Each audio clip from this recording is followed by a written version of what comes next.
Hi, this is Sophie from Happy, Well and Fed. Welcome back. Today I wanted to talk to you about gratitude and why this is so important.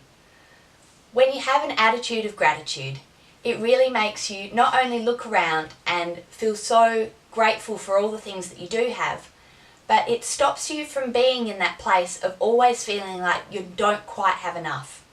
You know, it's great to want things and to work toward your dreams. I love that. It's so important.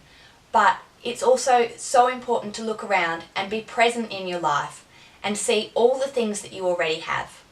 You know, for starters, if you're watching this, it already makes you a lot more fortunate than a lot of people in the world. You no doubt have a house, or at least you have somewhere to live where you aren't exposed to the elements, you're sheltered, you can be warm at night or cool when you want to be. You have enough food, you have access to clean drinking water. Your basic needs are met. And then to go to another level, you've got a computer. You have access to the internet and you have the world at your fingertips of how much information you have access to, what you choose to believe. You get to create it based on the information that you take in. So, we all have so much to be grateful for in all areas of the world. So the way I like to start is I start with myself. I say, what am I grateful for from me today and right now? And then I think about the people around me and I ask myself, what am I grateful for from all these people? And then I go on to list those things. And I look into my relationships and I say, what am I grateful for in these relationships? And then my opportunities and the experiences I've had. Where can I show real gratitude and just fill myself up with the awesomeness of my life when I look at the opportunities and experiences that I've had. And then I go out and I go, what can I be grateful for in the world?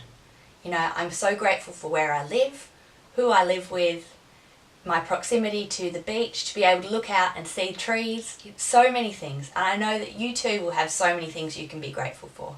So when we start to list these things, we actually tune our brain to find more positive in our life. So this amazing thing happens where we start to rewire our brain to look for the good rather than focus on the negative. So a great quote from Wayne Dyer is, when you change the way you look at things, the things that you look at change. I love this one because it gives us such a good idea about the things that we can control. For sure, there are things in our life that happen to us that we have no control over. And they're either great things or they're sad things or they're neutral or they're terrible. But we can always control our reaction to them. So this is the part where gratitude comes in. When you start to look at the things you can control you. You can control how you react, what you say, how you express your emotions, how you interact with the people around you, and what you're telling yourself in your mind. All of these things add up to mean the difference between having a life in which you mainly see negative or having a life in which you mainly see positive. Another great quote that I love that comes from Charles Swindoll via Marie Forleo is, life is 10% what happens to me and 90% how I react to it. Just think on that for a second. Life is 10% what happens to me and 90% how I react to it. 90%, that's huge. That means there is so much that you can control in your life that will ultimately lead to you either having a better life or a worse life based on the decisions you make around your attitude. So that's all for today. I know that when you start to look at your attitude, you'll be able to use these practices and really align yourself with positivity, seeing the good and focusing on what really is awesome about your life. So here's to you being happy, well and fed, delicious, healthy, inspiring whole foods. See ya!